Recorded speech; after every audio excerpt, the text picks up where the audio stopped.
Hey, Mike, what do Kelly Slater and PT have in common? I don't know. They're both world champs? Nope, they both own Endless Summer box set. Oh my God, rad. You guys, you can get it too. The link's in the show notes.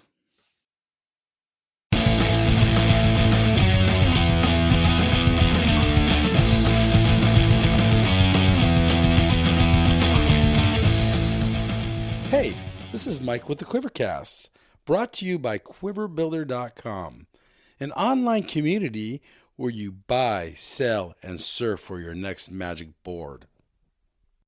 Hello, everybody. This is Mike here with the Quivercast, and today we finally got him. It's been a long time trying to wrangle him in. We got Cory Whitlock. How you doing, Cory? Good, Mike. Good, Mike. Thanks for finally locking me into this and getting me into coming out. I've been stuck in that shaping bay for too long. Is that what's going on? Oh man, we during this whole pandemic, surfing's gotten popular. So A little bit. I like to say COVID saved surfing. Did it? What about your surf school? Surf school's busy. So let's how many businesses in surfing do you have? Three and counting. And more coming? Hopefully. Hopefully, yeah. It's all grown as a passion. Okay. This is something that is organic, and I don't think anybody that would ever do it this way would do it how I did it, because it doesn't make any sense that we're still here. But here we are as a manufacturer, thriving, building, being a part of the community, the employees, the family that we have that supports us, and what it is. All right. So what do you mean by how you did it? Oh man, we lived in the shop. We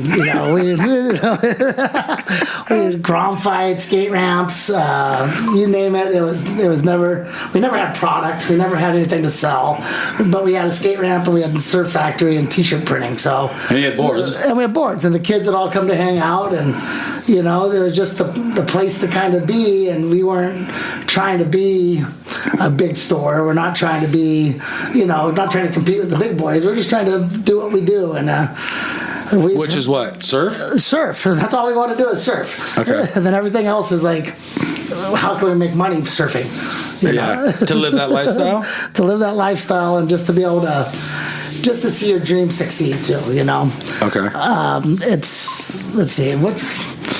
To put it simply, when my dad started making surfboards, growing up in Hawaii, it was a blessing, I thought every day it was blue water, sandy beaches, and 70-degree water. Yeah, 75-degree water. Little did I know that there's an outside world that was introduced to me later on in life. So Okay, so let's start from the beginning then. I'm gonna guess you don't remember your first wave. Don't remember the first wave. I think it was a year or two old. I was surfing. 3 when I was surfing by myself. 5, I won my first surf contest at the Mini Hooney Surf Contest. Yeah, where at? In Haleiwa. Okay. I took out Ben Ipa's son, Duke Ipa, and Kainoa Dolan. Okay. And Ben Ipa, until he passed away, would always give me a hug. Hey, Ben Duke should have won. But he did it. Even at what age was he telling you that? Oh, man, up into Like little grom? Yeah, all the way into my teens. It was always just a jest. It was like a threat. It was more like good surfing, good compliment. But then I saw Duke. I hadn't seen Duke in like 40 years. And we're up at the Buttons Foundation when he was alive, and we're doing a raffle. Okay. And I'm walking in with a box of shirts to raffle off for him, and here's a guy holding this IPA surfboard. Big Hawaiian looking dude. I'm like, is your name Duke? Does he remember you? He did. I pulled up the picture I had of the newspaper clipping, and we just had a good laugh and been friends ever since. Oh, right on. And his older brother Akila and we grew up over in Hawaii together surfing, and that whole little mix. Okay, so you want to talk about the Hawaii days? What you remember? Oh, what I remember was just, there's 8 of us cousins that lived there at the time, so we had a pretty good rat pack of us that ran around. we lived right on the beach in Haleiwa, and I would get on the bus. It's actually called the bus. Okay. I'd get picked up at Rainbow Bridge. Okay. My school is across the street from Pipeline, Sunset Beach. And then I get dropped off at the Rainbow Bridge.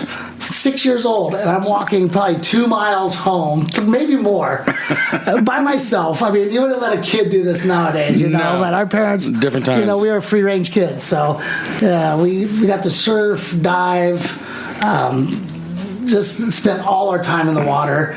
If we weren't at the water, we're down at the surfboard factory, getting into stuff with my dad. Okay. You know, back then they were making boards for Lightning Bolt. They had an old shop down in Old Haleiwa and an old gas station. And those my earliest memories are hanging out there, and we had dogs and kind of the same thing that we got going on now, you know? So guys living in the back of the vans, you know. The two guys that ended up living in the back of the vans ended up being Bill Sharp and Rick Lord. Really? Yeah, so. No way. Yeah, so that was their first trip to Hawaii, and they ended up. And they just kind of stayed? They just kind of stayed, ended up staying in the van behind, down by the river. And then, so at what age did you grow up, and when did you leave Hawaii? Oh, about 9, 10 years old. My dad had a surfboard factory, and unfortunately it burned down. There's a series of factories there, and the glass shop next door had an electrical short. Oh. Sparked a fire. Yeah. Within 20 minutes, burned down all the businesses that were there, and changed our lives. You know, went from, oh my God, I'm growing up in Hawaii, to now my dad's like, hey, we're moving to mainland. I'm like, what's that? I've been there once, you know, and it was cold. so we ended up moving to California, and at that time, you know, unbeknownst to me, you know, parents were financially struggling. There's 4 of us kids, 5 later on, but at that time we were basically homeless, living on the beach at San Onofre in a camp lot. We're just, my dad, I thought we were camping, but you know, I was happy as could be. We were surfing every day, all the trails. Yeah. But come to find out, you know, my parents were looking for a house. We were out of the place looking, and you remember what year this is? Man. 80? Sixth grade. So whatever, something? Yeah, right in the 80s, Okay. 84, 84. Okay. Mike Lambrisi had just won the Stubbies Pro. Because we were down on the beach every day during that contest. So you jogged to Oceanside? No, this was at the Stubbies at Lowers. Oh, they had a Lowers. Yeah, they had a Lowers that year. Yeah, so. Okay. And he ended up borrowing my dad's board to practice before the final, because we had a big, thick board, and it was really small, and he wanted to make his board feel looser. So he rode it for a couple waves. And then it jump on his board? Yeah, and then That's it went smart. out. Yeah, so it made it feel snappy and loose. Yeah. And that was, you know, growing up in Hawaii, my influences were Buttons, Marvin Foster, Dan Kealoha, the big guys. And then, you know, coming here, Mike Lambrisi was probably one of the first pros that I was like, wow. Like looking up to? Yeah, because he'd surf so fast, and then, you know, you'd see him at Oceanside Harbor all the time, always friendly, and, you know, and then Tom Curran also, you know, was my other hero. But so we ended up, moving to.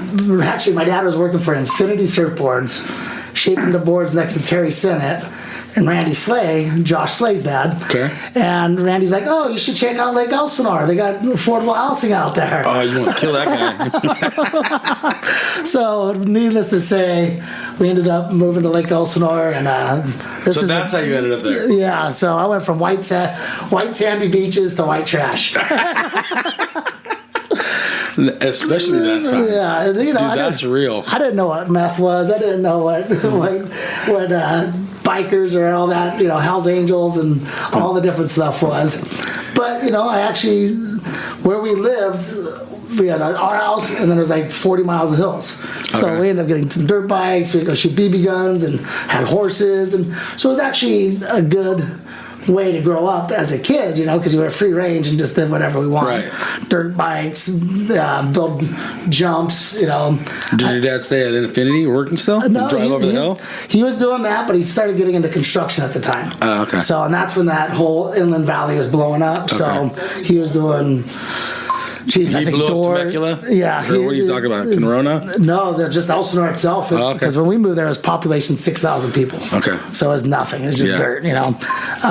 So with all the homes, he got into construction, but we always had a shaping bay set up at the house. Okay. You know, a little lean-to, a little tin hat shack, you know. Okay. Because of that, we started shaping surfboards. One of the businesses that started when I was about 12, 13 was screen printing. So we needed logos for our surfboards. Didn't know anybody. My dad was doing doors, so we bought a wood screen with some door hinges. And next thing you know, so you didn't learn that at school or nothing. You figured it out yourself. Yeah, but none of this is in school. You know, it's all just self-taught. You know, and so. Go ahead. And so we just, you know, we'd surf all day and then come home and, you know, there's nothing to do. This is before internet. I'm a restless kid, and so I'd jump in the back and love to print and do designs and, you know, mess around and build a skate ramp out of about 40 crates. Okay. Do you have any of your friends in Elsinore surf too? Or? Oh, yeah. We ended up starting the Elsinore surf team. So That sounds funny. It's a, you know, nowadays you're like, what? Right. But we would drive. I would drive. I'd hitchhike, beg, steal, whatever I had to do to get to the beach, and I'd go to the beach probably 5 to 7 times a week. Okay. So I mean, So I was committed, and from there, where were you surfing? We'd start. This is before Surfline, before I think the 976 surf. Yeah. Now, you did that once, and your mom smacked you when you got the bill. Worst. Like $20. Yeah. So we had just Best gimmick ever. Yeah. And it was always wrong. Always. So my friend at the harbor would be like, "Oh yeah, it's 1 to 3 foot windy," and you're like, "No, it's not. It's 4 to 6 foot bumping." Sheet glass. Yeah, you're just like, okay, good. But we would make friends up. Like I had friends in Huntington, cousins in San Clemente, and then Oceanside. So we would drive either up to Huntington, surf Newport, that zone. My grandmother lived at Crystal Cove at the time. Oh, that's cool. Yeah, right there right on Laguna Beach. So we'd surf El Morro and all that. And then we'd end up down at my cousin's was right at Calafia, at State Park, and Lowers. So we'd just get dropped off on a Tuesday and picked up a month later. Okay. So then we just started surfing. Oceanside always had good surf. So we'd come down here, you'd check these spots, and then we'd just end up driving Oceanside more than anything until about 12 years old. I started surfing the harbor pretty religiously. Okay. One of my first impressions of pulling into the harbor is it's a lot different now than it used to be. Yeah, for sure. I remember we were pulling in, my dad, we got all the boards loaded up on the station wagon.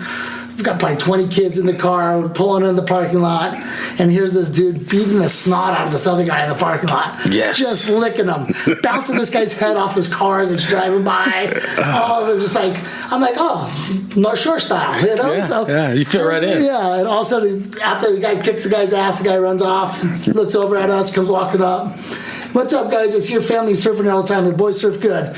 My name's so-and-so. I don't want to say his name. He's still you know who it is? I know it is. Yeah, we're still a long-time local Oceanside. And I was just like, okay. And then that's when you surf the harbor, you are part of that clique. We used to hang out at the Harbor Surf Gallery, Ed Thompson's little shop down there. Yeah. I think him and Jolene raised me from the time I was about 13 to 16. Just really? Hanging out at their shop and just surfing every day, you know? Okay. But it's grown into a passion, a competition, now business. Okay. So you're 13. You're hanging out a lot at the harbor. Are you going to Salt Creek the other side or anything? Oh yeah, So you're just going wherever there's wherever the waves are good. Yeah. Okay. So but you're a regular at Oceanside. The North Jetty and the South Jetty, you know. Okay. When Before the parking lot. No, the parking lot was there. Parking tickets were $2. We'd come down here, and I think we all used to do this back in the day. We'd hustle parking tickets in the lot. Yeah. Can I get your ticket? Yeah. Are you leaving? Yeah, you got $1, $2. Right here you go. You're selling, This was back when it was $2. And I remember I made $156 in one day. Wow. You're stoked. Hustling. Dude, that's awesome. I never even thought about that. That was my parents would drop us off. We had it was supposed to be a tent trailer. Okay. But when we opened it up, my dad traded his guitar for it, and he'd talk about music in his previous podcast.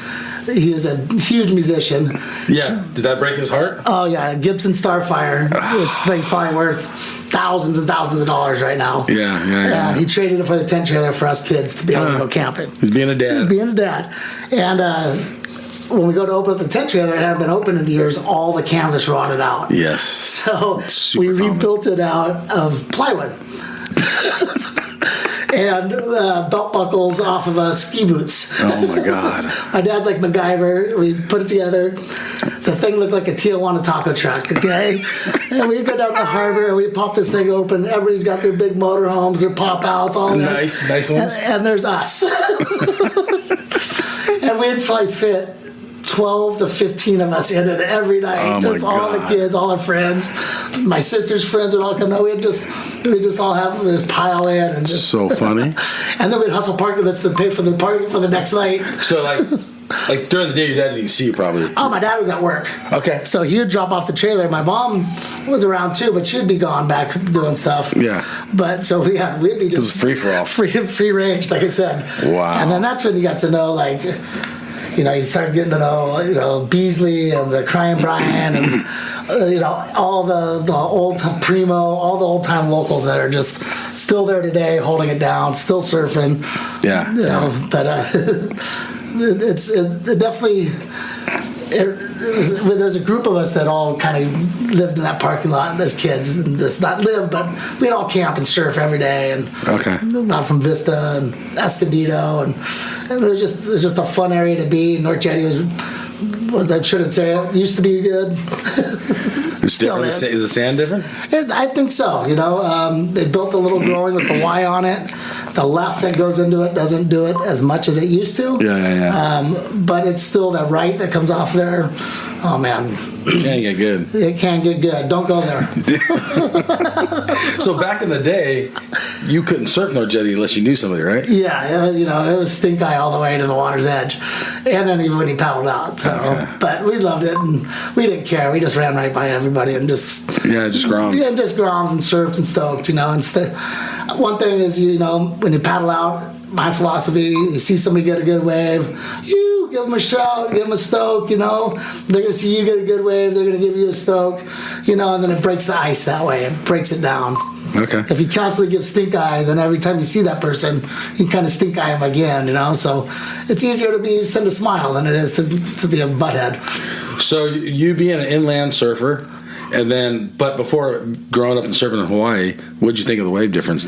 You were too young to understand? I knew it was cold. You knew the water was cold? First time I surfed. But there's no beach breaks, really. That sandbar, I was blown away. I was like, what? Sand? Yeah. What is this stuff? And nothing hurt you? There's nothing sharp? You're not going to bounce off anything? So that just made it just a lot more fun to surf here in California, blacks, and just up and down the coast. But I remember the first session, my dad was at Infinity, and they had given him a brand new body glove wetsuit. Oh, cool. It's February. I'm in trunks and a T-shirt. Yeah. And he's like, yeah, you're going to be cold at first. Shouldn't I have one of those on too? You'll be fine. I did it when I was your age. Oh, yeah. And he did. Yeah, they did. So I jumped in, I jumped out. I would never touch anything colder than a bathtub. Oh, my God, yeah. It was like... Yeah. It was a little culture Dad was shock. warm, though. Oh, he was stoked. He surfed all day. Then my first wetsuit was a long john vest with a dive suit top over it. Front zip? Front zip, 15 mil thick. Just... Oh, my God. It looked like I got hung. I go to school. Oh, rash? Yeah, the rash around my neck and my armpits. Mm-hmm. The teachers would just be like... What's wrong with you?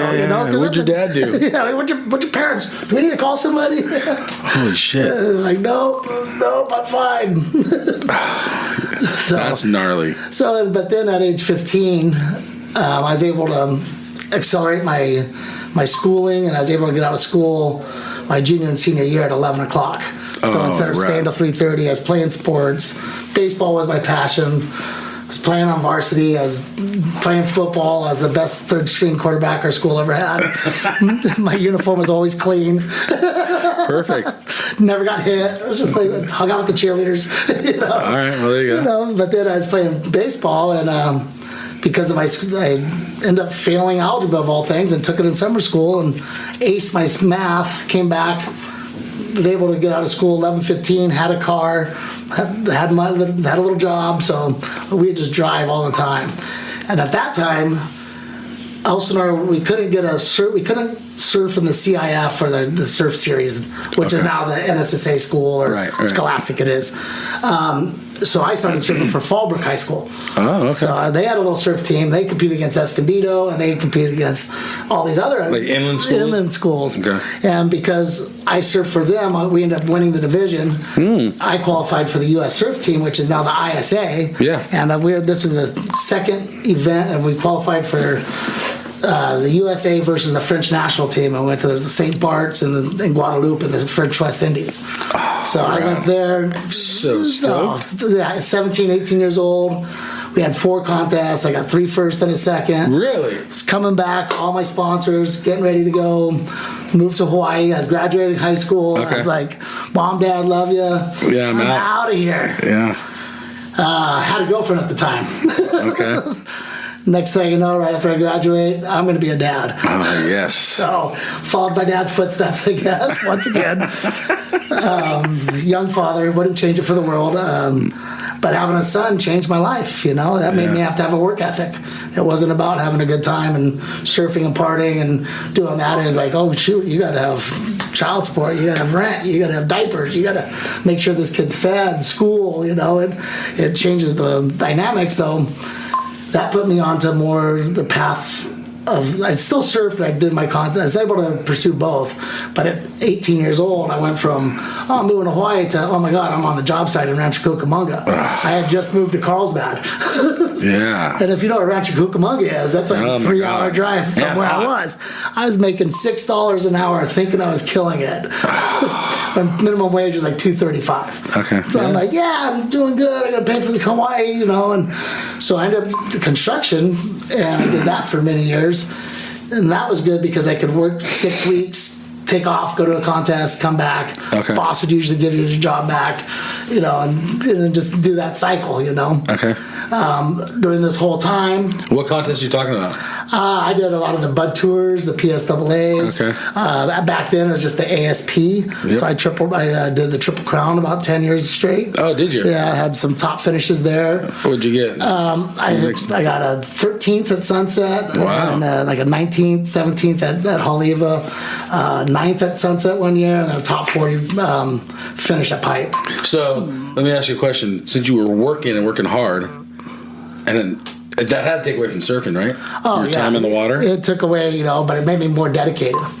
Okay, so do you think you could have pursued it and given more effort? Oh, 100%. And you could have maybe got higher results? Higher results, more consistency. Yeah. Because there's a lot of events you couldn't do. You're like, you're picking choosing. Yeah. And then and this is before photos and camera, Okay. So if you did a good result, like if I'd go to Japan, get a top result or something, you'd see a little blurb 6 months later in the back of the magazine, like, oh, there's my name, Yeah, right. Not like nowadays with Instagram, it's instant, instantly you're, hey, good job, congratulations. So that was a little harder. And then just having the not having the financial sponsorship that you needed to travel, Yeah. But which is fine because I learned to travel around the world and I can be broke anywhere. It doesn't matter. Just get me there. I'll surf. I'll eat. We'll be fun. I'll make friends. It's gonna be okay. Did you ever fly anywhere with no return ticket? Or you always had a return ticket? A lot of times. Oh, really? A lot of times. Dude, that's got to be stressful. I landed in Japan one time. I went to Japan, surfed a contest. I was interviewing, trying out for O'Neill Wetsuits Japan, which is a different division of O'Neill. America. Okay. So we were doing a lot of boards in Guam and shipping a lot of boards at the time. So I was sponsored by the Asian part. I flew there, landed, went to the contest, hung out with the family. After the event, I was like, okay, I'm going home. I flew home. I get home on a Tuesday. I get a phone call Wednesday. Coryzo, surf contest Sunday. When? Tokyo. I'm in San Diego. Yeah. So I get on a plane the next day, fly back over there. On your dime? Yeah, so as soon as I get there, everything's taken care of. Right. So You just got to get there. Yeah, so I had $550 to my name, bought my ticket, got to the airport, the airlines charged me $500 to ship my boards. I land in Tokyo with a piece of paper that's in half English, half Japanese, and $50 to my name. Oh my God. It takes me about 4 hours to find the outside of the subway tunnel. Just like, where am I going? Like a fish upstream. I'm carrying like 10 boards. Just like, I'm just also this lady. How are they looking at you? Oh, just like blonde hair surfer, just like.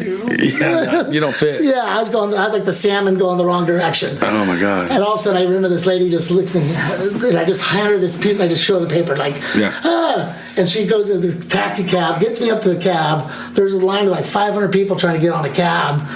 They put me on first in front of everybody. Oh, right. And next thing I know, I'm in a cab going through Tokyo, not knowing where I'm going. I'm going to some boat because we're going to an island off of Japan. Wow. So I get to this place. It's like the Queen Mary size, these huge docks, huge boarding area, and there's not a single person in it. I get chopped off. I'm like, I'm going to sell my fucking boards right now. I'm going to go home. I don't know what the hell I am. What the heck is going on?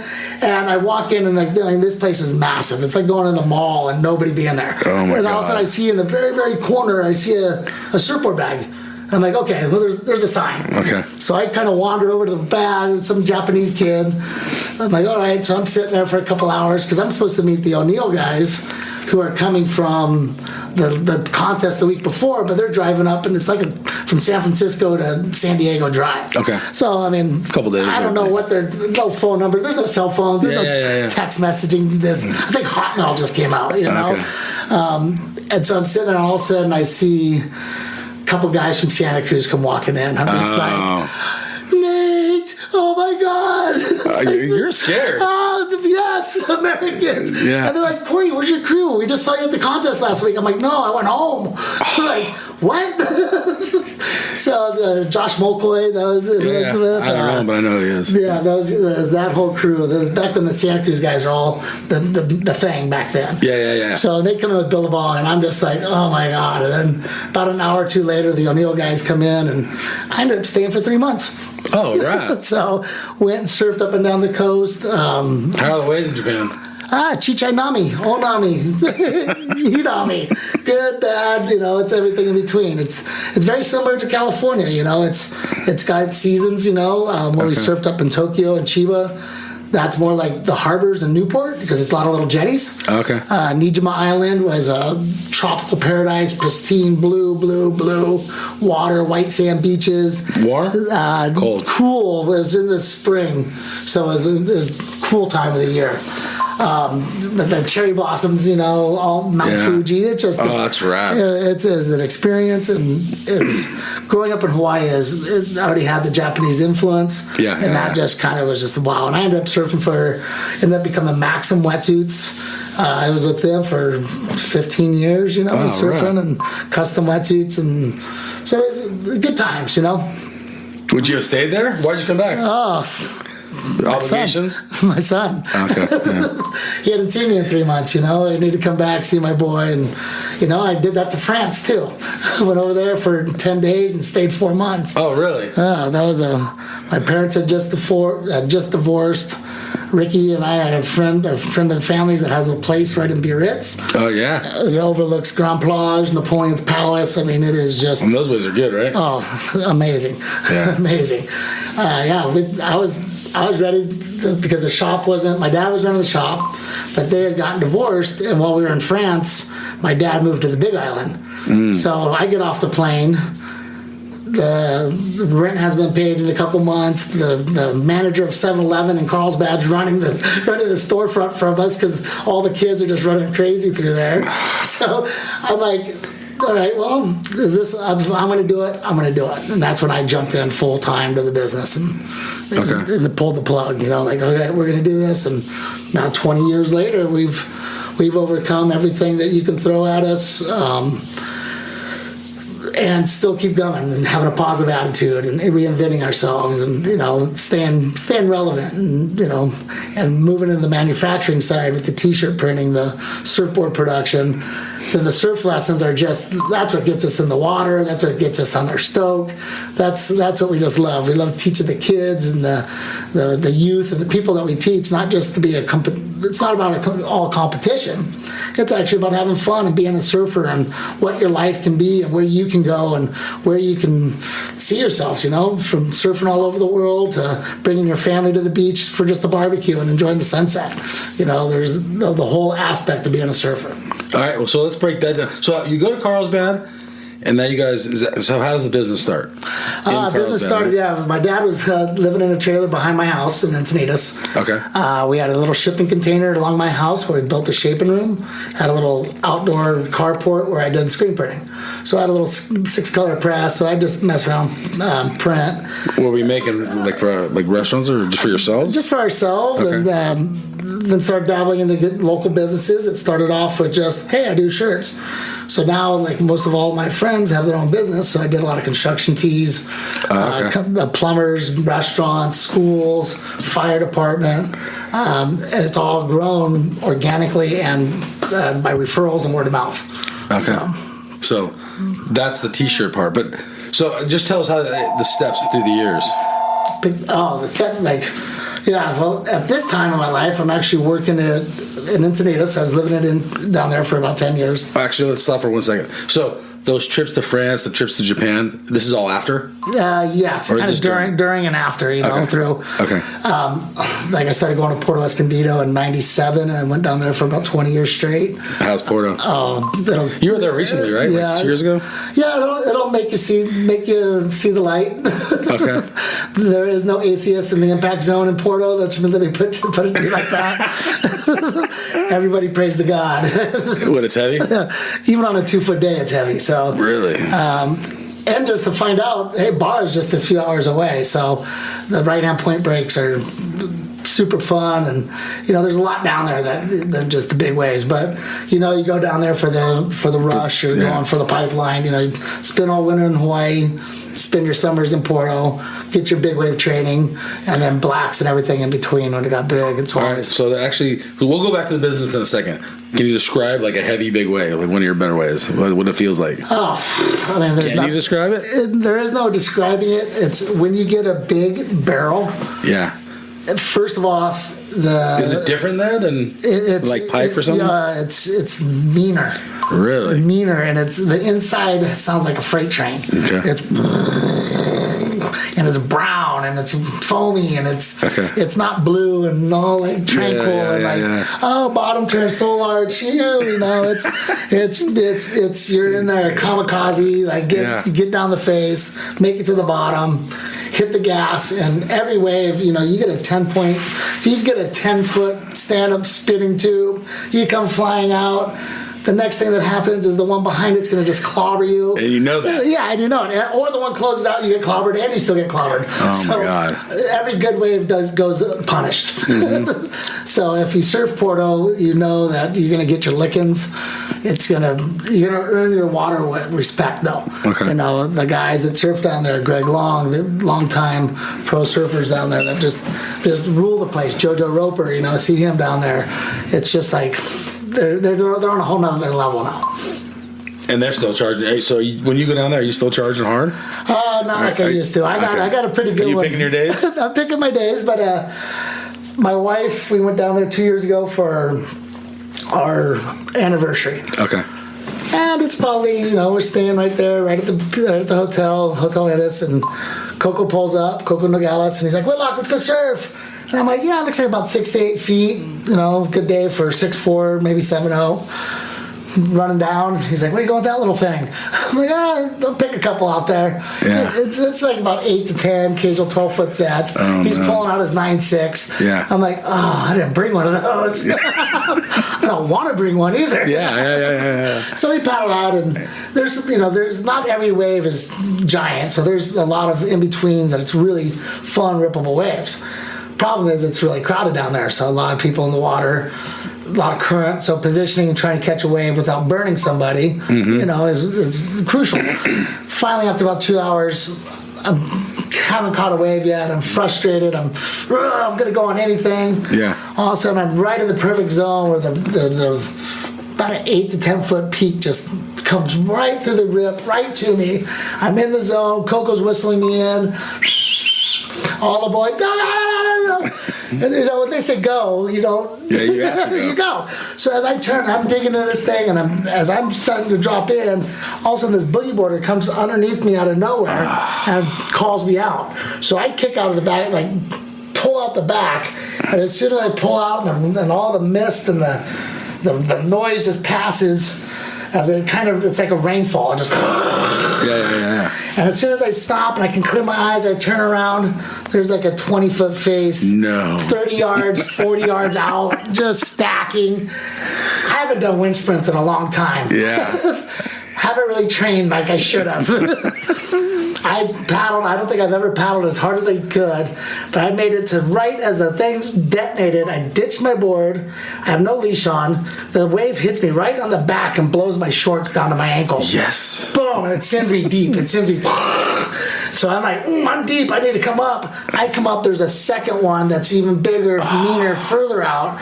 And now I'm starting to like, oh shit. I'm starting to hit the panic mode. Yeah. Like, oh, and Porto, when you're in the impact zone there, it doesn't let you out. If I would have been 10 yards in further, it would have just blasted me to the beach. Yeah. But it pulls you and it pushes you and sucks you in. It sucks you into the abyss. It wants you to just be right in that impact zone. In the worst spot. So I'm starting to freak, and this is when I had to tell myself, you've done this, you've trained for this. This is nothing new. You've been here. No, mine was a decade before. Yeah, so I had to put myself in check and like really just calm down, do the breathing techniques, that we've done at the brag events and stuff. So I took that second one, sent me deep. There's a third one behind that, breaking even further out. And like I said, I haven't done wind sprints or any water training like this in a long time. Yeah. Boom. I get out there and I look in, and just the river of current back in this turbulence of the ocean is just, there's no swimming in. There's no going directly in. And I'm like all the way at far bar. And where's everyone else at? Just outside they made it over? No, they all got cleaned up. It's a big cleanup, and there's kind of a couple different peaks and takeoffs. So I was at the north end. We're at the south end, where's the other guys, the next takeoff spot. Yeah. So I ended up, boards blasted in. I ended up swimming out with the current, going almost all the way. It's like swimming from South Jetty to North Jetty. Oh my God. Yeah, swimming all the way past Carmelitas and coming in by the shallow rock in there. I swimming past one of the crew. They're like, "Where's your board, Cory?" I'm like, I got my shorts on still, But to be a waterman, I was getting tired, and I'm like, man, should I ask this guy to sit on his board and just kind of catch my breath? I'm like, nope, you got to do it. You got to get yourself in. Because if you don't, the good lifeguards and stuff won't let you go back out. Okay. And I make t-shirts I bring shirts for them. I make every time I go, I bring them their shirts, bring them snacks, stuff. So they know me. Gordo. So during this whole time, it's probably about 45 minutes that it's taken me to get in. My wife's on the beach, board washes up. She's pacing up around. She's looking for me. She can't see me, my head, nothing out, As I finally get to the sand and can walk up the beach, you walk by the lifeguard tower to get my board. Gordo, the head lifeguard, slaps you on the back. He goes, "Welcome back to Porto, Cory. Good training today." I'm like, you guys have the jet ski right there. Yeah. But they want to see if you can do it. That's the test of what you got to earn to be able to surf that spot. Wow. And so board was in one piece. Wife was kind of freaked out. Got your trunks on? Yeah, I got my trunks. I was good. That's right. So we went back to the hotel, had some breakfast, and went out again. Probably had a couple beers. We gotta wait till after the surf, though. Okay. Yeah, the beer and surfing they're great together, but just not one before the other. And not in Porto, probably. Not in Porto, but they do taste good after a good Yeah, session. I bet. All right, so back to your business. All right, now we gotta make money. So every place that we had prior from Encinitas, that started off, and then my dad comes home one day and goes, "I just signed a lease for a shop in Carlsbad." I'm like, "Carlsbad? What the hell's in Carlsbad?" Yeah. He's like, "Yeah, it's right by 7-Eleven in downtown in the village." And I'm like, "Huh?" It ends up being this old AA meeting house. The foundation was so off, about a foot and a half. Like you put a ball on one side and just side, roll. and it just. But that ended up being where we got our start, and we built a skate ramp in the back, and all the kids would come there. And then Ricky was going to Carlsbad at that time, junior high, And so they'd all come and skate and hang out, and we were right across the street from offshore. Yeah. So we just ran that whole little block. Okay. And that's where we named Poopies. Yeah. Okay. So the kids that have come and skated and turned out to be the hub, they had nowhere else to go. Right. And so we had a lot of single kids, latchkey, whatever you want to say. But as a surfer, we're all one big family, so we take care of everybody. And we were just the place. If nobody had anything, we always had something for them to eat, sandwiches, whatever it was. It was just a place that stashed their boards, their bikes. They wouldn't get messed with. We started. Then they got the Grom fights. That was a lot of fun. We would Tell us about that. The Grom fights were there were no rules. You didn't talk about it. But we had these big, huge, soft boxing gloves. Okay. And we had, on the flat bottom of the skate ramp, the kids would go out there and just duke it out. All right. And it's kind of like blood sport where they'd fight up the ramp. Yeah. But you got to stay on the ramp. Yeah, you got to stay on the ramp, And then they had to sit there and knock each other. And then when one of them went down, then we'd stop it, But nobody really got hurt. But we'd have these kids every day coming, like, we want to sign up today. Like, all right. Oh, you actually had sign up? Oh, yeah, these kids just want to do it. You can't get away with this stuff nowadays. No. That place ended up getting bulldozed. They built condos.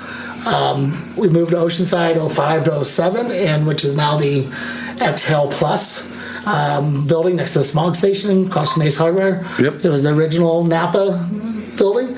Well, we moved into there 05 to 07. We are going to go into more like the Surf Supply Basham's business model, because they had huge warehouses in the back. So we had retail in front, and then in the back we had shaping bays, getting ready to do all the blanks and all the materials with Basham's. About a week, we met with Brad, came down, walked our facility. We're getting ready to sign everything, start going, and that's when Clark Foam went out of business. So we went stopped in your break. Just stopped. Yeah. Unbeknownst to us, though, we had started dabbling in epoxy foams. We had just ordered 100 pre-cut blanks of our own, templates and everything. So we were lucky as a board builder. We continued making boards. We just diverted to the epoxy at that time, which is. And that was the start of it, kind of. That was like the big start of the whole epoxy blank, because it was nuts. It was worse than Y2K or COVID for us. It was like, what are we gonna do, And so we were able to persevere and overcome. Unfortunately, I wasn't able to keep the payment on the lease because, there's no business, at that time. So ended up downsizing, moving back into Carlsbad, down on State Street, found a little warehouse, ended up opening up that, and that's when we started getting more involved with the T-shirt printing. Okay. So that's when because we're like, all right, surfboards, we had a little shaping bay, had a little area. But then we had another garage that it was all Quonset hut, and it had different bays. So we put the screen printing in one, surfboards in the other. So let's talk about screen printing just real quick. At this point, you're accelerating in your technology in the screen printing. Is there new technology? Not really. It's been about same shit ever. It's been like 3,000 years, I think, since they've been doing it like this. The Chinese started doing it. Expanded. Yeah, just it's gotten more automated now. But I've always did it by hand. I just had I had a couple of. I remember my first big purchase was a 6-color manual. Okay. And if you've ever done manual screen printing, it's like doing push-ups or sit-ups all day long. So I was in great shape. I got 300 shirts to do today. Yeah. So you really taught you hard work. That we were in that location for about 7 years, and then they bulldozed that, and that's when we moved back into Oceanside, and we went on to West Street. That's when we met. Yeah. Open over on West, and thank goodness that ended up not working out because of zoning restrictions. Right. That put me on to Mission Avenue, and now I couldn't be more stoked. There. I mean, it's like being in Main Street, Huntington, Yeah. And we have a good landlord. The community that surrounds us is just awesome. We couldn't have done this last year without our community help and support, and being a part of the downtown, because it is changing a lot. Yeah, when we were in Carlsbad, we weren't part of anything. There was no synergy down there. Okay. So like the owners didn't talk to the other business owners. There was no. You're on your own. Yeah, there's no Main Street. You just now we've gotten involved with the Main Street organization. Oceanside City Hall, we work with them, and just the police department, the fire department, just anything that we can do to be a community asset, Okay. and to teach that Stoke goes into business too, Okay. What do they feel with the surfer? How many surfer businesses are down there? Surf owned. I don't know. Okay. I think me. Yeah, that's what I thought. Yeah. But it's funny because they come in and I go to board meetings. I'm in board shorts. Yeah. Because that's what a board meeting is. We should be in board shorts and on a surfboard. Yeah. But we all take each other seriously, and we all respect each other's input and stuff as things are growing. Okay. So are you putting your 2 cents in how Oceanside's changing? Not really 2 cents, just kind of, I'm putting in my 2 cents that it needs to stay a humble surf town. Okay. As it grows, I don't want to see what Encinitas turned into. Right. Because I remember the saloon and what was it? There was a little cafe that was across the street. It was just an amazing little place. You went there every time you surfed. Yeah. It was just a fixture. Now all those places are gone. Yeah. All little mom and pop places that make it unique. Gentrified? It's been gentrified big time. We don't need man buns and Range Rovers in our town. You think it's heading that way? No, I think Oceanside's, still rough. It's got its grit. It's got its grit. Okay. Nowadays, though, you see somebody walking down the street in Oceanside, they got tattoos on. Yeah. 10 years ago, you go on the other side of the street, you're like, oh, that's a gangster. Yeah. Now you're like, oh, that's a hipster. He paid to look like that. That's funny. But it's a rad place, and to be a part of the community, and to be blessed to get the surf permit at Oceanside Harbor at South Jetty just is full circle for me. Okay. I'm going back to hustling on the beach at the harbor. So what made you get into the surf school business? That started in '97. My dad, before he opened the surf shop, Was throwing lessons in? started doing some surf lessons in Carlsbad. Okay. Bought somebody's. They had a bike rental business, but they had the surfing on it, so he bought their business and started there with the lessons in Carlsbad. When we opened the surf shop in 2000, we opened the first shop July 4th, 2000. So 4th of July was our grand opening. And that first summer, we started doing some surf lessons. The next year, I get a call from Maricosta College, and they're looking for a surf school to help with their foreign exchange students. Oh. So I'm like, yeah, I'll do it, About 8-10 kids, I don't know. Yeah. So the first week, 8 kids sign up. We take them surfing. I think we got like 3 surfboards. Just taking turns? Just taking turns. Excuse me. Taking turns, and we send the kids back to the campus sunburned, sandy, and stoked. Yeah.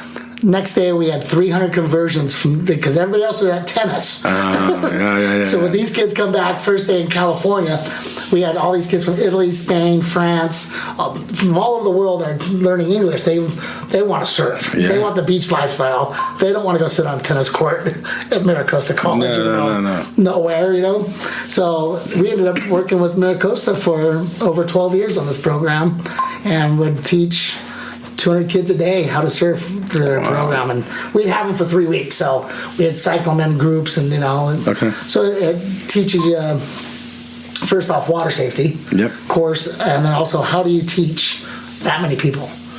So I kind of mentored after some friends of mine that run Bear Mountain, and they run the whole ski school up there.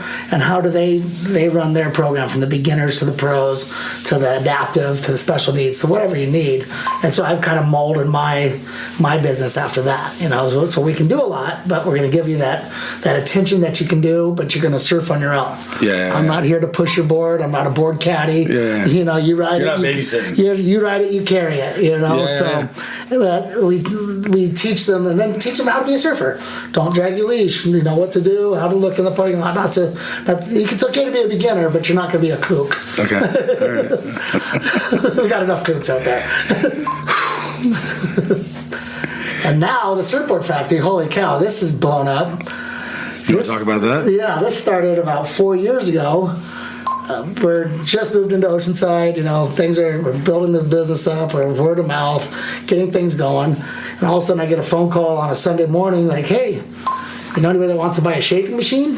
I'm like, yeah, I do, but who's got $100,000? You know? Yeah. Well, I got this machine, and you know, if it's going to be closing, and if it doesn't get used, I'm going to box it up and probably just put it on my property and never open it again. So I came down here, looked at it, and was like, all right. Every August, let me backtrack a little bit. Every August, I would screen print 6,000 to 8,000 snowboard, skateboard decks. Middle of summer, and these things are just gnarly, and it's just, I mean, it's a lot of work. It's a ton of work, and every time I'd always wait like 90 days or so to get because they'd have to sell them to Tilly's or whatever, and then I'd have to wait 90 days to get paid.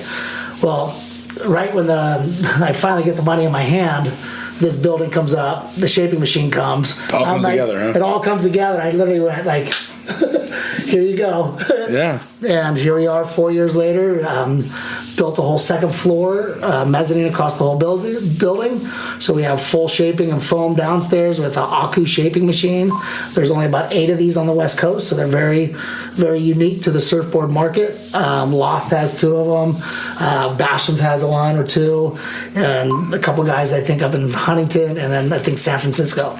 So not everybody can get one of these things, you know, very, very unique.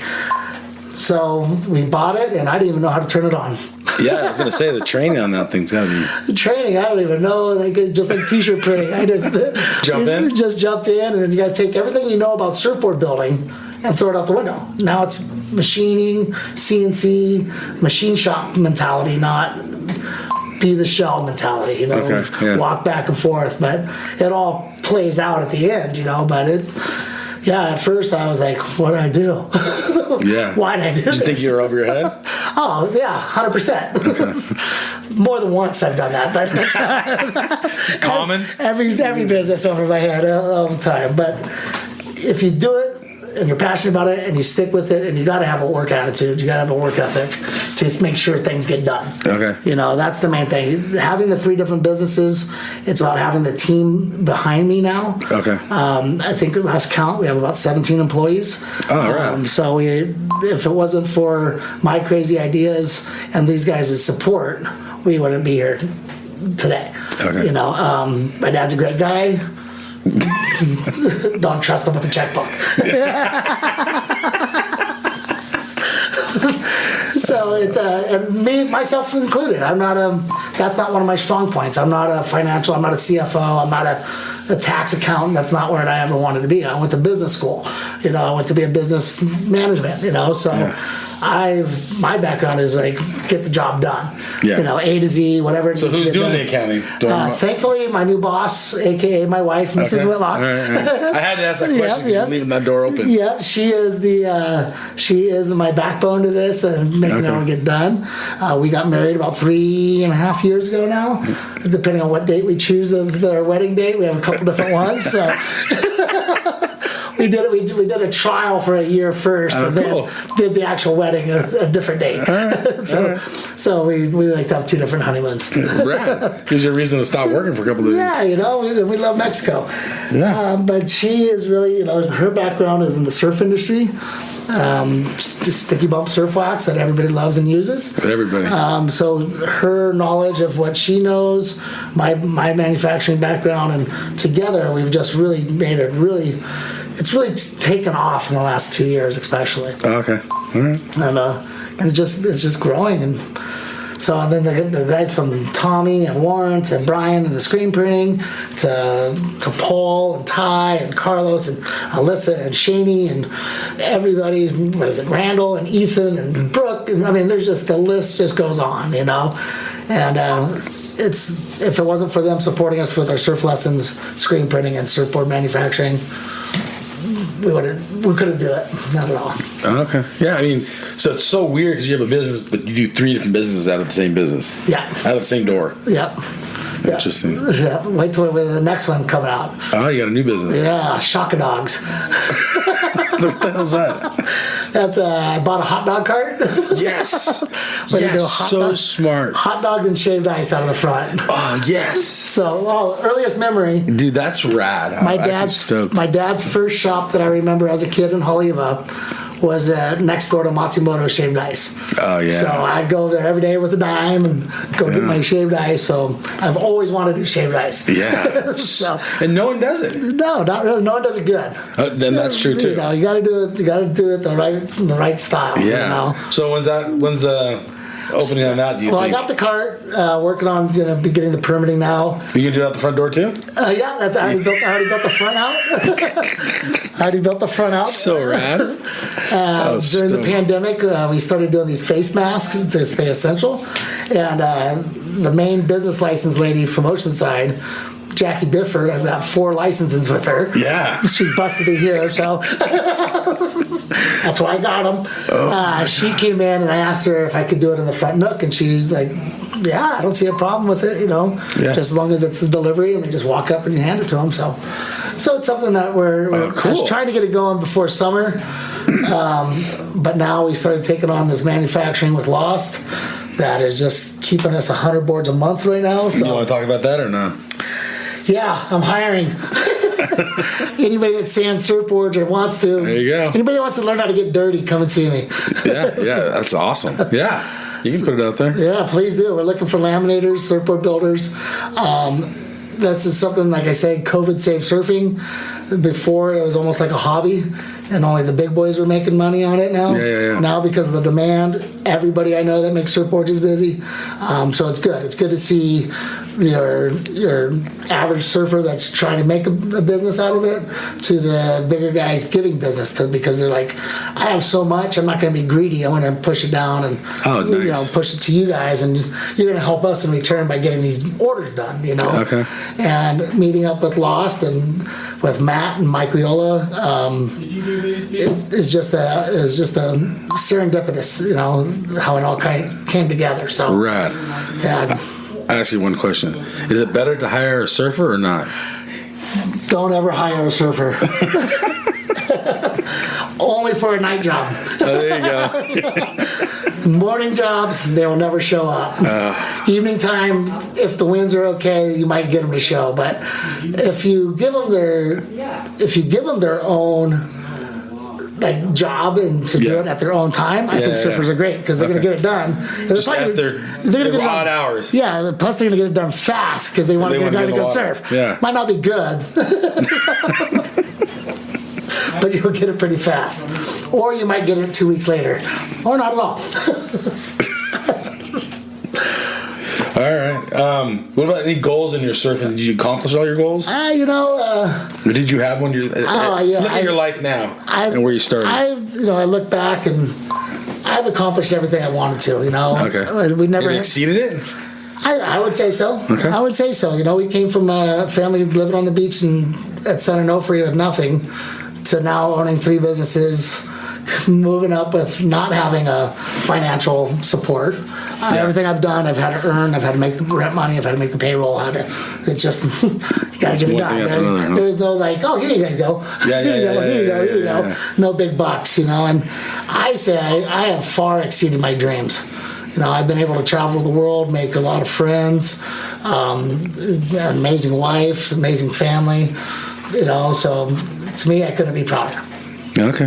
And then what about, so you being a pro surfer, are you watching pro surfer now? Oh, you just had on TV when we walked in. Stupid question. Oh, yeah. I'm a fan of... Are you rooting, you got a particular guy you're rooting for? There's a few that I like. Who are the few? John is definitely right now. I saw it on your Instagram last night. Your barbecue or something. Yeah, barbecue. Like John. And a good friend of mine is his filmer, so okay. So hang out with them and stuff like that. Jordy Smith, love to see him. He's in the shop too, right? Yeah, made some T-shirts for him. I made him actually work for me. Oh, yeah, I saw the picture. Tom Curran and Jordy Smith have both been folders. We call them fluffers. They fluff the shirt at the end. Yeah. That's a tough position to get too. We got some competition to get it now. The resume has to be tight. But I forgot what I was even saying now. I forgot what I surf pro fan. surf. Yeah. Yeah, and I love the attack that Gabriel brings to the competition style of surfing. He is relentless. He's like a boxer that you don't want to go up against, because there is no hiding. He's just going to punch and punch and punch. He may not be the prettiest, but he gets the job done and he goes big. You think he gets in people's head? Oh, 100%. Yeah. You know, I see his mental game is strong before he even touches the water. Okay. Kind of like the old Slater Houdini tricks that he'd pull on people, say hi to them and just throw them off their game. Yeah. You know, I see him, he's just more very intense, you know.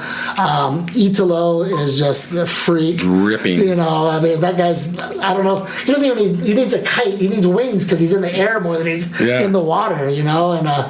And then the young upstarts that are coming in to see I like to see more power surfing come back, though. Okay. You know, not like a Wade Carmichael kind of guy? Wade, I love Wade. Because he looks like Bam Bam to me, like the caveman, you know, in the Flintstones. You know, just solid power. But he needs a bigger wave, too. Yeah, he needs a big wave. Can't be and 2 he's a to bigger 3 dude. foot. And, you know, I don't want to see, unfortunately, you know, a frontside air reverse doesn't do it for me anymore. Yeah. Everybody's doing them. 1-2 pumps down a wave and doing a frontside air reverse for a 9. I'm sorry. I want to see more surfing of the wave with those maneuvers thrown in. So let's say Toledo does it and gets a 9, right? Mm-hmm.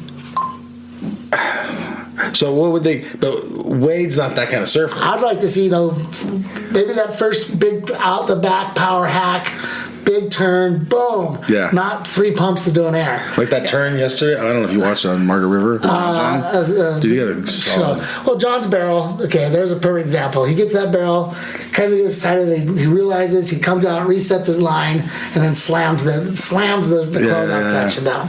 All with style and finesse. Yeah. Didn't look all herky jerky. Didn't look like he almost fell. It was all planned, you know. You watch.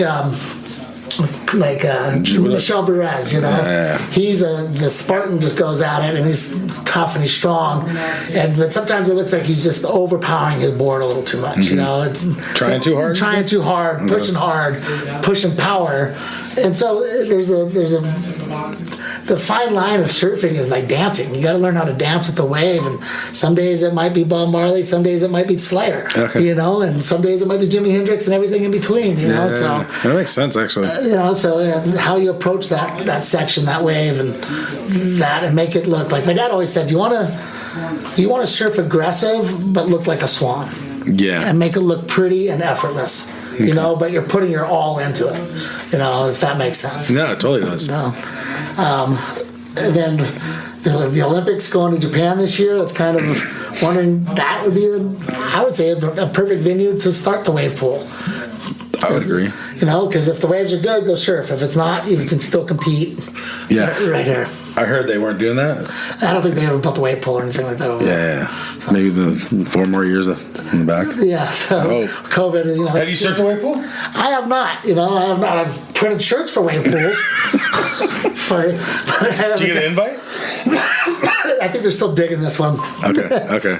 So it's supposed to be like 2 or 3 coming to Palm Springs. Yeah, this is the That's shooting. That's 2 hours away. Yeah, and they want to put one in Oceanside, you know. But are they going to do that one? I was at a city meeting and it was on part of the upcoming projects. Yep. But I don't know if it ever went forward. Okay. Are you for it or against it? You know, I think you know, we got golf courses, we got surf. You know, if we are going to be a surf central training town, since Oceanside Harbor is the official USA surf beach for the training. Okay. If the waves are blown out, you can go there and get perfect 3 to 4 foot waves. It can be offshore; it's facing the other way. Exactly. Or you know, you're just going to get your turns, you're going to get your maneuvers in, your muscle memory, all that stuff. So you're pro. Yeah.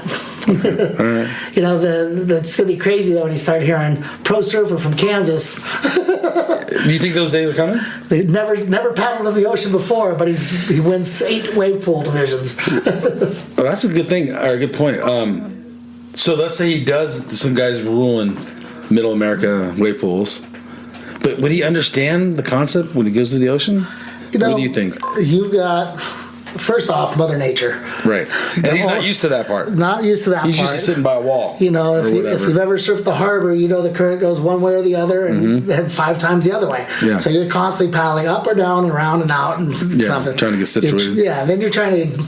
I liken the surfing now at the harbor as playing a game of chess. I got to go out there and read the other players that are out there. Yeah, for sure. From the moms to the girls to the kids to to the wave storm kid, just everybody that's out there, the hipster, the longboarder, What about the surf school? the surf school. My kids are on the inside, so I know where they're at. If they do get out that far, we're in trouble. Not on the first day, anyways. But you got to navigate those guys in the water. How do you catch a wave with somebody? How do you get in position? I mean, I like you, Mike, but I'm not going to surf next to you. Yeah. You know, and you don't want to surf next to me. We're, as a surfer, we are the complete opposite. We're all cool and friendly on the beach, right? But then in the water, we're as protective as a pit bull. You're like eating jailhouse food. Like, don't come near my wave. And that, you don't think that'll translate to the Kansas guy? They won't understand that at first. They're going to be in the line. They're going to be like a duck. They get to paddle out, catch a wave, go back in. So there's no way of being. I mean, this is just hypothetical, of course, but so he would have to put his time in the ocean eventually. 100%. You know, any waterman, you got to put your time in. Yeah. You know, you got to be underwater more than you're on top of the water. Yeah. Even as you get older, I think it's important that you put more time in because your body's not as good as it used to be. You know, now it's thicker, heavier boards, a little wider, a little thicker, a little longer. You know, to accommodate that switch, but the stoke is still the same. Yeah, the you know, I'm almost 50 years old, and I get to the beach and I see a spinning little 4 foot wave. And I'm like, yeah, we're out there. Yeah. You know, and it's contagious to other surfers, you know. And when you're at the South Shady parking lot, when waves are good, that parking lot is buzzing. Oh man, waves are so good. You see so and so? I broke my board. Oh man, you know, it's firing. Oh, the current's so strong. I get smoked. You know? And there's probably no other sport like that. Maybe skiing or something. I don't know. Maybe, you know, but you gotta wait for those powder days. Yeah. You know, you gotta wait for it to be good. Here's bottom line: you can't get barreled in anything else but surfing. That's right. If I could get barreled riding a dirt bike, skiing, snowboarding, skating, I'd do it. But you can't get barreled. That's right. And that's what drives me to search this world for barrels. And then social media. So you have several accounts. Are you actually doing it, or do you have other people doing it for you? I kind of do my own personal. I was doing it, but now because it is a business, we do have. My wife runs the Surf Experience and the screen printing, and I run the Surfboard Factory's social media. Okay, and your personal account? Now my personal account. Okay. So that was a little do you more, like it? You know, it has its place. Some days I'm like, yeah, into it, and other days I could forget about it. You know. You think it helps the business? It helps keep us connected. Okay. You know. Are you actually reading what everyone else is up to? Or are you kind of just scrolling through? I scroll through. I got an attention span of a gnat. You know. Like, let's go. Yeah. My strong point was never sitting down in front of a computer. You know, and sitting there. I like to stay busy with my hands and with the social media, you know, you see what people are doing, you get some comments, you know, you get to stay connected, like I said, with my buddy that's John's filmer, you know, I sent a little video, hey, good luck to John, you know, Albie Lair came and picked up surfboards, you know, the other day, so having that connection with that, and it helps with the business, but at the same time, I've never been one to toot my own horn, so I don't want to be like, oh, check me out, I'm a social influencer. But you're a businessman, you got to push your business. You got to push the business, you know. So, with that being said, would you consider yourself like an underground guy? I'd say definitely more underground. Okay. I've always been, especially in the surf scene, I was always the underground, and I liked it there, you know. I liked paddling out on those big days when nobody else wanted to, and making my name on the beach when surfing pipeline at 25 feet and closing out and getting to the beach, and Joey Brown's like, brah, you know. Are you still riding that little yellow board? That little yellow board has, unfortunately, I'm trying to get it back in the water, but it finally did delam all the way. Oh, no. Is that epoxy, too? That's an epoxy, so it's fixable. It was a tiny little hole that I never fixed. Just sucked it up. And it just got in between, and it got hot and expanded and cold. And, yes. I mean, but that board went... I surf that thing everywhere. Yeah. Everywhere. I have France, Spain, Mundaka on like an 8-foot day. Did you surf at a Porto? Surfed at a Porto on like a 6-foot day. I stroked into this one on that day, and my buddies were just like, dude, I don't believe you went. And I came off. So why do you ride that board? I mean, so I know I've talked to you before. It was a long time ago. Where you're like, I can't ride a regular board anymore. I can't. I try to get on a short board, and I just feel like I'm just doing nothing. I feel no drive. It takes me back when I used to skate a lot. Okay. I used to skate a lot of pools and vert ramps, and you know, in Elsinore we had a bunch of pools, and I had a skate ramp in my backyard. We always had ramps at my house. Okay. We had lived in the hills, and that was our turn the lights on at night and skate all night. Sweet. So you get used to riding that real small, short in the curve around the pool. Like if you're gonna grind the coping over the death box or over the light, you know, your knees are up in your chest. You're very compact. You're just like in the pocket. Yeah, the G's are just so fast. Well, riding that little yellow board, it felt like the skateboarding in a pool again. I was able to ride into the curve of the wave at a steeper pace. Yeah. I got pounded more because I think I had to be in the lip more, but I was able to push the limits on that board far beyond whatever I thought I could surf it in. What are you riding now then? Are you surfing at all? Yeah, I'm surfing quite a bit. I just made a little 5/8 twin fin. You're small. Yeah, a little twin pin I call it. It's a V twin. Okay. It's a spin off of the twin fin my dad's been making since like 1978. Okay. So it's just a variation. That yellow board is a variation of that V2 model, just at 411. Okay. And I did win the State Beach Championships on that board. I was there that day. I surfed it. That's a hurricane swell out at Oceanside.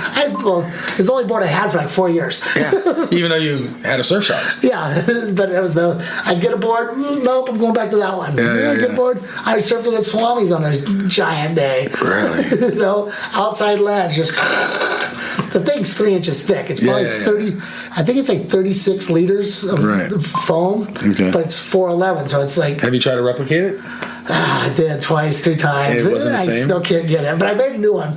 And that's for a friend of mine. So that one right there. Yeah, that's what I thought about it. And it looks very similar. If he doesn't pick it up soon, I'm going to ride it. You're going to put wax on it? Yeah. Hey, if you're bored, when we tell you your board's ready, you better come and get it. Is it paid for? Half. Okay. I can make him a new one real quick. Yeah. 6 months later. Any other hobbies? Or are you just so filled with work and surf that you don't have time? My hobbies now, I love working. I hate to say it, but I enjoy what I do. Yeah. So you love what you do. It's not. I've had other jobs that paid 100 times better, but I hated it. I just could not stand being there for another minute. Yeah. You see 5 o'clock, I'm out. Yeah. Here I'm like, I've only worked 12 hours today. What's going on? I still got more. But my hobbies are traveling. Love to get out of here and go surfing. Been going down to Cabo quite a bit, going down to Hualtuco a bunch, going down to Barra, Porto. Especially this time with the COVID, we haven't been able to do too much. So being able to get out for a couple, 3 days and get away has been nice. Yeah, that's cool. That's awesome. So, in a long time, because you're a long ways away, what do you want to be remembered as? A surfer. Just a surfer. That's it? I'm a surfer, bro. Okay. This is what we do. Pretty simple? Pretty simple. I want to be remembered as somebody that shared the stoke with as many people as I could. Yeah. So put a smile on somebody's face, teach them the shaka, what it means, how it works. That's what I want. All right. And I mean, everyone knows you, really. So you're kind of in that. The mayor. I get called the mayor sometimes. Well, yeah, but you drive around like a golf cart. Hey, everybody. How do you remember everyone's name? That is I don't know. I don't know, but it's something that my wife is blown away on. Yeah. Because I do. I never even thought about that. I remember, and I can remember from where I met him and where we crossed paths. And that's trippy. I know, but here's one thing about surfing, what makes it such a small world. We're in France. I take my wife to France. She's never been there. Yeah, and it was about 5 years ago, maybe. And we get to the house that we're staying at. I take a picture of the lighthouse that's out front, put it on social media. So here's how social media works for me. Okay. Boom. I put the picture up. I get a photo back from the other side of the lighthouse. Oh, that's funny. From my old roommate in Hawaii that lives in North Carolina in the Outer Banks. But him and his wife are staying literally like 3 kilometers away from us. Yeah. He's on the other side of the lighthouse, and cool. haven't seen each other in 10 years. Bro, next thing you know, we end up hanging out and surfing and going up and down the coast of France for the next week. That's a good story. So, that's where social media really connects, on that kind of stuff. I mean, what are the chances of that? Wild, wild. But, as a surfer, we all kind of migrate to the same spots. Yeah. And so once you start getting in and seeing the click, you kind of run into those same faces over and over again. Yeah, for sure. All right. So, thanks for joining us. Oh, that was my pleasure. super. It took me a while, but we did Me it. too. You have any final words? Just stay stoked, everybody. Keep surfing and, stay healthy. All right, good words. All right, thanks a lot, Cory. This You're is welcome, Mike. Mike with the Quivercast, and we'll see you all later. You. Thanks, everyone, for joining us this week. If you liked the episode, hit subscribe. Give us 5 stars or leave a review. Like us on Instagram, quiver_cast. Music brought to you by Barry Snyder, Punk Rock Grandpa. You guys all have a good week, and I'll see you in the lineup.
Hey, you guys, Endless Summer box set. This thing is legit. It's authentic, numbered certificate in it. It has a 5-frame film strip from the original print. You literally own a piece of history. It has a specially minted bronze medallion. Dude, that thing's sick. Okay, there's so much more here. Go to the show notes. There's a link on there. Go check this piece of history out. This thing's rad. Seriously. Smithsonian American History Museum has it. It took 4 years of research with 3.5 in production, all hand assembled. This thing's rad. So much to this awesome box set. Remastered DVD, sharper images than the original film, but dude, this thing's so sick. Link in the show notes.